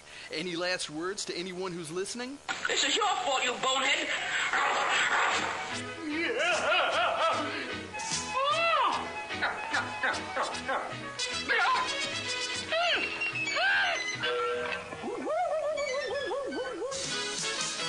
And we're back. You are listening to the damn Three Stooges promo again. I don't know how I hit that one. I'm batting 1,000 today, but you're listening to the Talking Boxing with Billy C radio show, and you are watching us on the Fight Now network, and we're scheduled to have Joe Santoliquito join us, but we're going to try to get him right now. Don't forget about Fight Now. Check out their website, www.fightnow.com, for all the latest information about the channel and their lineup. And speaking of lineup, joining us right now is the infamous, and I say infamous, Joe Santoliquito. What's up, my man? Hey, Bill. How you doing? Not too bad. Sorry we just hung up on you so quickly. But fear not. Like I've told everybody, we got a new system on order. It will be here in less than 3 weeks. So that whole crap with the phone is going to go bye-bye. But anyway, I wanted to talk to you. We got a couple of big fights this week, and one of the fighters on the card is a guy that you're pretty high on, Nonito Donaire. Tell us what you think about this fight coming up, Nonito Donaire against Wilfredo Vasquez Jr. Well, it's going to be an interesting step-up fight for Nito in terms of weight. I think it's a nice fit for him. I think it's going to be a great fight. It's something I'm kind of looking forward to. I know the news that of yesterday with Berto going down and losing the Berto Ortiz rematch. So yeah, I've always been high on Donaire. I felt as if he was not promoted properly to a point. I still believe that. Help me out here. Is he the main event or Chavez the main event? Chavez is the main event, which is kind of comical. See, this is exactly what I'm talking about. You got a guy there who's infinitely talented. Now, I understand the push with Chavez Jr. and the allure of Chavez Jr., this and that. And Chavez Jr. has reached, to me, a level of decency. He's okay. He's not his bag. Regardless of what people want to think, regardless of what Bob Arum would like to say, he's not. What did we lose you, Joe? Yeah, we lost Joe. We lost you. So I'm going to try and get him back. And he was talking about Julio Cesar Chavez Jr.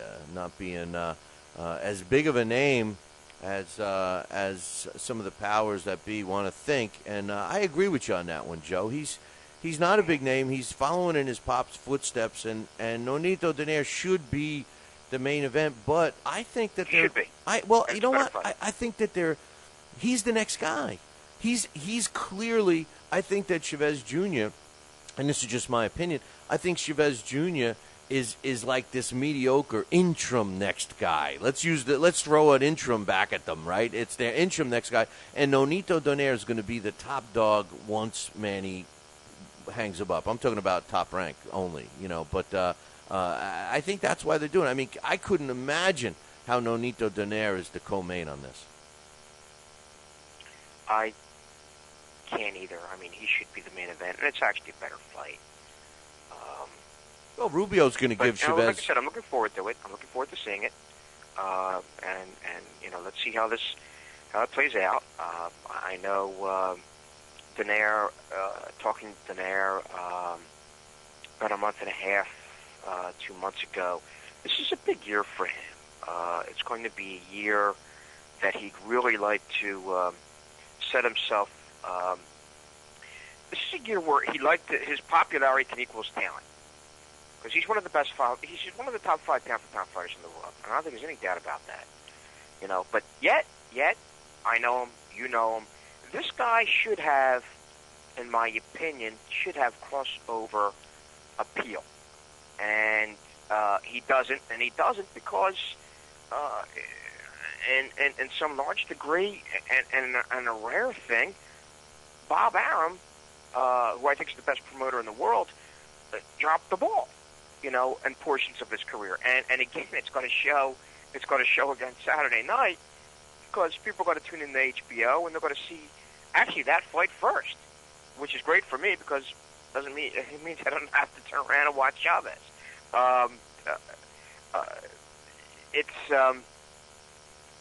They need to put Donaire in the ring more. They need to put stops him. They need to put Donaire in the ring more. He's already starting to fight like the elite fighter, like a Mayweather or a Pacquiao, Mayweather fights once every 18 Actually, I'll months. tell you what, he's fighting even better than them because he's knocking guys out.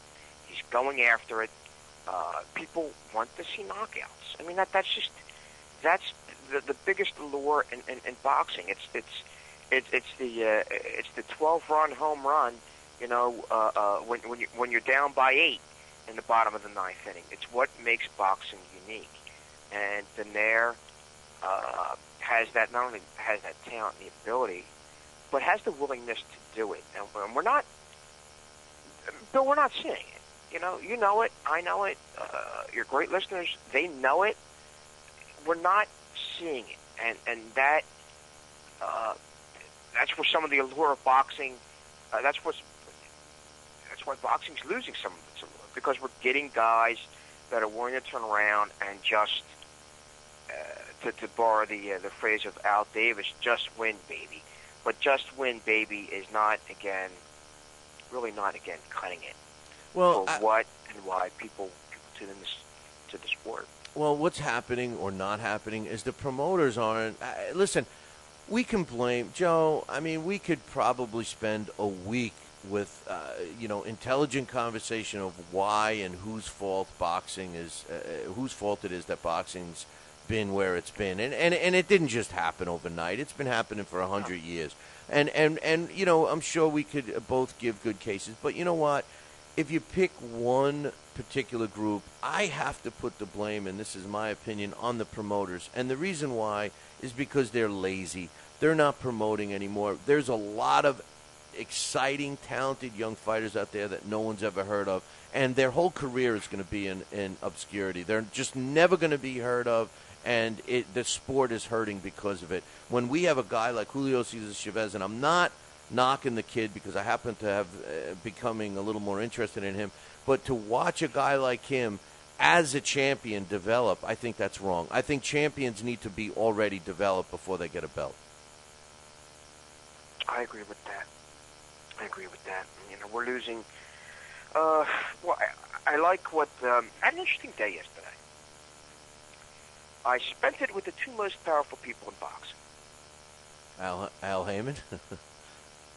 Was he one of them? No, bigger than Al Heyman. The guys that decide whether or not Al Heyman gets his fighters on TV, and that would be HBO's Ken Hirschman, and then I took the eight block walk down to go and visit Steve Espinosa, and I can't be specific as to what I spoke to both of them about. Well, actually, Hirschman, the story's up on ringtv.com. What Ken Hirschman revealed yesterday, which wasn't, nothing earth-shattering or earth-breaking, but those two guys, I think, are going to help the direction of the sport even more. Steve Espinosa, it comes over after many years, is interesting enough, the attorney for Golden Boy Promotions to take over at Showtime. And Ken Hirschman makes the move down the street to take over HBO Sports. And I know I liked Ken. I got a feeling you did too. He did a lot with very little at Showtime in comparison to, I was teasing him yesterday to have more toys to play with over here, and that's something he knows and he likes. And I think guys like this, they're smart, and they get it. And I have faith that they're going to turn around, and we're going to see some good things from both of the cable giants that still support boxing. And Hirschman also made that a point yesterday, that the moving Ross Greenberg, who is a great, in terms of production, in terms of, Ross Greenberg's an artist, and it's a shame because Ross Greenberg was placed in a spot that I don't really think fit him, and that's as an administrator of HBO, in terms of production, in terms of direction. He is an artist. He is a guy that puts that stuff together. I don't know if Ross was an administrator, and obviously we found out. It took us 10 years to find out that was terribly exposed. In his 10 years as president of HBO Sports. But now you have someone like Hirschman who comes in, who's competitive, who wants good fights, and that's a thing there that we spoke about briefly. That that he carries the same philosophy he had at Showtime into his new position at HBO, in reference to quality fights and the importance of quality fights. This is not, by the way, this fight was made prior to Hirschman getting the job at HBO, but this is going to be his first fight in his official capacity as president of HBO Sports. Well, he made an interesting statement yesterday that was released that he referred to the potential Manny Pacquiao Floyd Mayweather fight, the super fight we'll talk about, as having, in his words, a sell-by date, an expiration date. And I agree with him 100%. He says basically if this fight doesn't happen, by the end of this year or next year, it's over. He says it's got to lose its cachet. And not only is he right, Joe, but it's already begun. I hear it all the time in our chat room right now. People are saying, who cares about it? Talk about a different fight, and it's because of the shenanigans that have gone on. And who do you want to believe? There's so many. It's like the old saying, there's three sides of the story. Pacquiao's side, Mayweather's side, and then the truth. You know what I mean? So, it's going to a point where I can care less anymore. And the deal is their reluctance. One, their reluctance to fight each other, and two, their inability to find other opponents as we go through this merry-go-round of names has held up the sport. And people want to see fights. Good for Nonito Donaire. He's getting on his horse wrap this back around with him because he is actually fighting. It is going to be the first big fight of the year, and well, I'm looking forward to it. I'm looking forward to it, and I wouldn't be surprised if Donaire scores a late round knockout. Well, Donaire, yeah, I mean, Vasquez is a guy that we've underestimated big time, and he's always seemed to have come through. Oh, he's going to make a fight of it. Yeah. I don't think there's any doubt about that. Yeah, well, But, Nonito Donaire has a chance to elevate himself, or at least solidify his position where we all think he's sitting right now. That's what I think, anyway. I think the word elevate is good because, again, it's going to raise his, right now where his status. Again, fight fans know him, but beyond that, and more people should know this guy.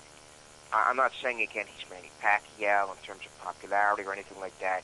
He hasn't done what Manny's done in his career, but he certainly merits some kind of that trickle effect of crossover appeal, and hopefully that's going to begin this year.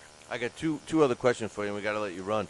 First and foremost, the main event of that card, which I know makes you chuckle, Julio Cesar Chavez Jr. against Marco Antonio Rubio. You know, I think this is going to be a tough test for Chavez. I know that Zabik was a good fight for him, and he showed us that he could win that kind of fight, but Marco Antonio Rubio does have a little pop. Do you think that Chavez is going to have trouble with him?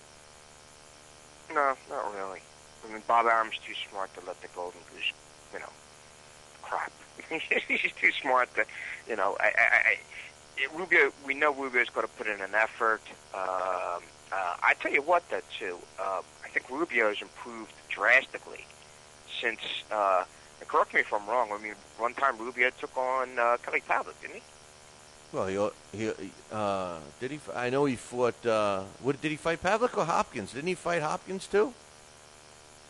Oh no, I'm confusing him with that other guy. No, you're right. He did fight Kelly Pavlik, but yeah, I think it was part of that split double header thing, and I was not impressed by Rubio that night. But since then, right? I think. Right. Since then, he's improved. He fought. Remember, he fought David Lemieux too. I think that got him back into popularity. Well, at least got his name out there. But one other fight I wanted to ask you about: Steve USS Cunningham is getting his rematch against Joan Pablo Hernandez after crying about that fight. Do you think the outcome is going to be different this time? That's a good question. I don't think so. Me neither. Now I don't know. I didn't even see that first fight. Did you see any of that first fight? Yeah, I saw the first fight. He claims that What did you think of the first fight? Did you think he got jobbed like he was screaming over here up and down the line of Philly, or do you think that they're claiming Hernandez deserved to win that? Well, they're claiming that because Hernandez sustained a cut in that fight, and he was dominating the fight up to that point. Then he sustained a cut, and he claimed he couldn't continue, and then they went to the scorecards, and he won the fight. And Cunningham was not happy with that. But his performance, it's so hard to say, well, we knew what was going to happen, because that's what makes boxing so great. You could be losing a fight all the way to the last 10 seconds of the fight and win. So and score that 12-run knockout. Exactly. So I mean, it's hard for us to say that, but I agree with you. I think that the outcome is going to be the same. I think Cunningham has been overrated for years. I think that it was evident against his fight with Troy Ross, and the fact that he never wanted to give Troy another rematch. And Troy Ross, I'm not knocking him or anything, but I mean, if Cunningham is trying to be an elite number one cruiserweight, he should have given Troy Ross the rematch in that one at least. But anyway. Yeah, that is interesting. He cried wolf with Hernandez, yet, it was a different story when it came to Troy Ross. And I believe that fight was on the same night. Actually, I think I was in New York at Yankee Stadium with Cotto and Yuri Foreman. Yeah, I remember. Yes, I remember that. I remember that because the talk among the boxing people there that night was that Cunningham, kind of in a sense, got a break. Well, what he got against Troy Ross. Yes. Yeah, well, the Troy Ross fight, The problem with Troy, he got a break because he should have been knocked out. He had been dropped, and the bottom line. Oh no! I'm sorry. The Troy Ross fight was the one where he had that freakish bottom eyelid cut. In the Hernandez fight, Joanne Pablo Hernandez dropped Cunningham, and he should have been counted out, and he wasn't. They let him continue in that one, and then he got back up, and he claims he was dominating the fight from that point on, which is hearsay. But anyway, hey, one other quick. Where is that going to be televised? Is it going to be on Showtime, HBO? It's in Germany. Any of the networks? It's in Germany, so there might be a stream on it or something. But I know that it's going to be in Germany. Nobody knows Cunningham over here except Germany. But one quick question, and I got to run. But Super Bowl. I know most people watching and listening to the show are diehard boxing fans, but I know you're going to be watching the Super Bowl. Me, personally, I could care less. Those are the two worst teams. Teams. It's interesting you say that, Bill. That's interesting you use that phrase, I can care less, because it's a phrase that's been shared. We're talking Wednesday, and this is a Super Bowl with, you would feel some sizzle. You would feel Brady's going to bring some sizzle. You would feel, because of this rematch, and it's fairly fresh in the minds of a lot of fans, that people would want to see this fight again. Excuse my boxing reference. No, I'm glad. I'm glad you're using that. But you would feel that it's there, and there's nothing there. I mean, it just seems as if this is, again, we're talking about Wednesday, and this Super Bowl couldn't have more flat tires. I'm kind of baffled by that. I mean, down here in Philly, they're angry. Obviously because the Eagles last played the Giants. The Eagles crushed them. Vince Young, of all people, crushed them. The Eagles thoroughly outplayed the Giants. But it's what you do. And actually, to borrow a phrase from Bill Parcells, your record is who you are.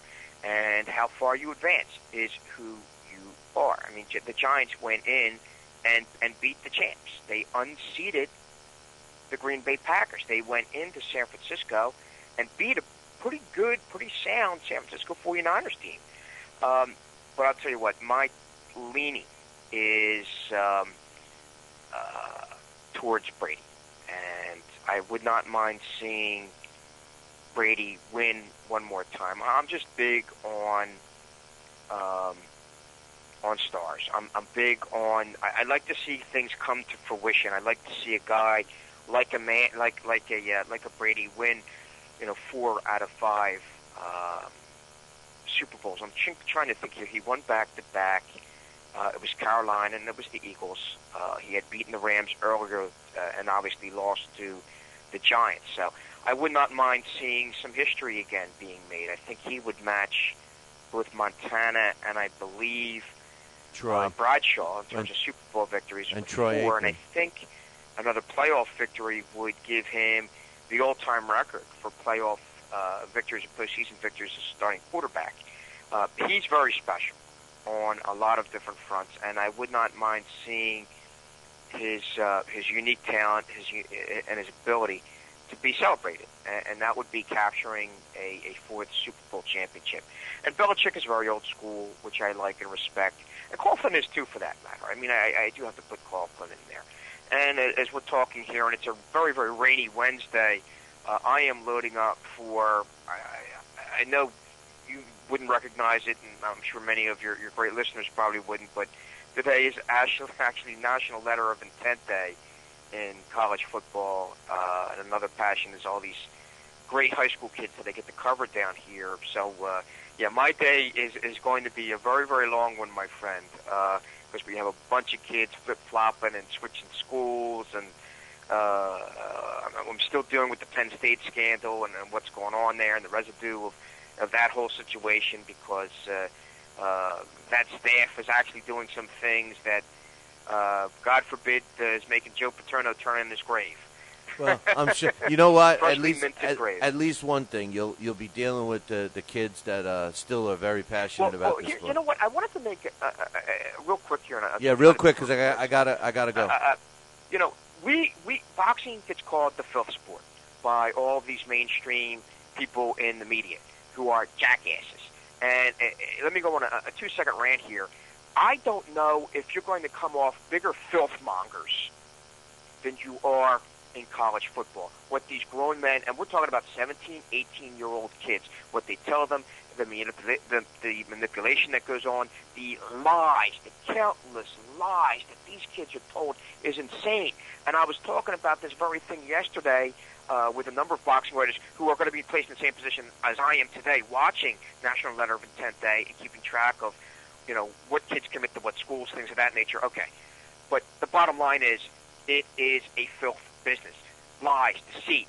It's pathetic. And it amazes me that boxing gets this, gets this thing here, this attachment here that it's this, that, the other thing. It's everything that's bad, and that's why it's lost all these people. You know what?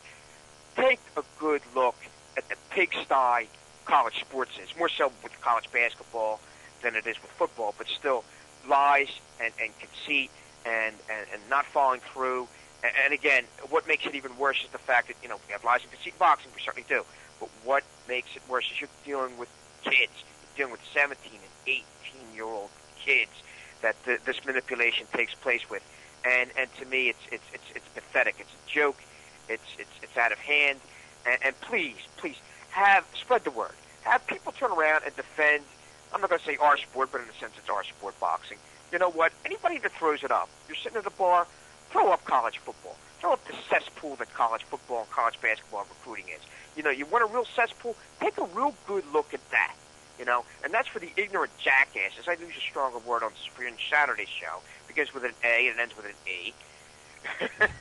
Well, hey, you know what? And people that tend to look at boxing in a certain way. And like I said, boxing does. I'm not going to defend it completely. Boxing deserves it, but there are bigger cesspools out there that people really need to take a look at. Well, I agree, and I'm glad to know that boxing isn't the only one. But Joe, we'll be talking next week about Donaire's performance and how Julio Cesar Chavez looked. So we'll chat next week, my man. Yeah, well, then see what happens with Cunningham and Hernandez. There's some curiosity there. All right, man. Have a good one. You too, Bill. All right, take care. That's the infamous Joe Santoliquito giving his thoughts on some football and also baseball. Not baseball, of course, boxing. And with Nonito Donaire, I know he's high on Nonito. And Nonito's got some explaining to do.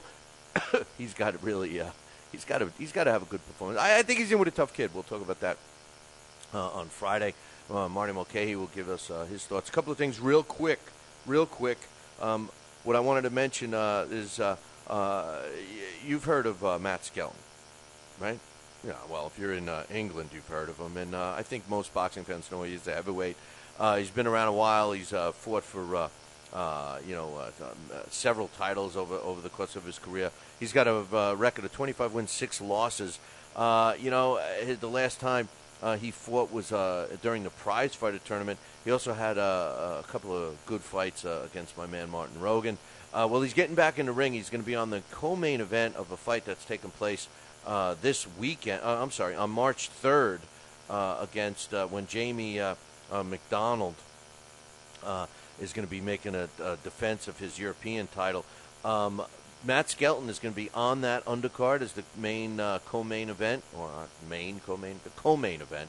And he's going to be taking on once-beaten young prospect Tom Dallas, who's looking to right his ship. He's coming off of his first loss. He's got a record of 12-1, and Matt, like I mentioned, is 25-6. So pretty decent matchup in the heavyweight division. And like I've said, who's driving the heavyweight division right now? Well, it's clearly England. And we talked about some of that tournament, so to speak, that heavyweight series that's going to be taking place here in the States, and it's going to consist of several of the Brits. So I'm looking forward to that. One last thing, Juan Carlos Burgos and Cristobal Cruz, they're going to be fighting for the title February 24th on ESPN. And I love this fight. I'll get into it a little more tomorrow. I'm also going to get into the WBC. I mentioned earlier this week that Jose Sulaiman has lost his mind. Well, I really think he has. I'm going to read some excerpts from his latest Hook to the Liver article that he wrote that was published over the weekend. And also, I have some issues about him overriding the request to change a referee in the fight that's taken place on Saturday. So we're going to be talking all about that tomorrow. But right now... Wake up. It's time for the... It's too early for a trivia question. Today's trivia question is a tough one, so good luck. Anybody that gets this answer right, email me, Billy at talkinboxing, TalkinBoxing.com, or if you think you're going to get it right, email me. What former world champion was recruited not once but twice from the audience to substitute for a boxer who was not able to appear? This guy's were literally sitting in the stands, and they asked him to come in and fill in. It took place prior to 1920. What former world champion was recruited not once but twice from the audience to substitute? Email me the correct answer if you know it, Billy at talkinboxing. That's TalkinBoxing.com. This day in boxing history. And finally, on this day, February 1st, another month begins. In 1946, Marty Servo knocks out Freddie Cochran in the fourth round to win the world welterweight title, and that took place on this day, February 1st, 1946, in New York City. That concludes our show for today. The most important thing to remember, you know what it is? You know what it is?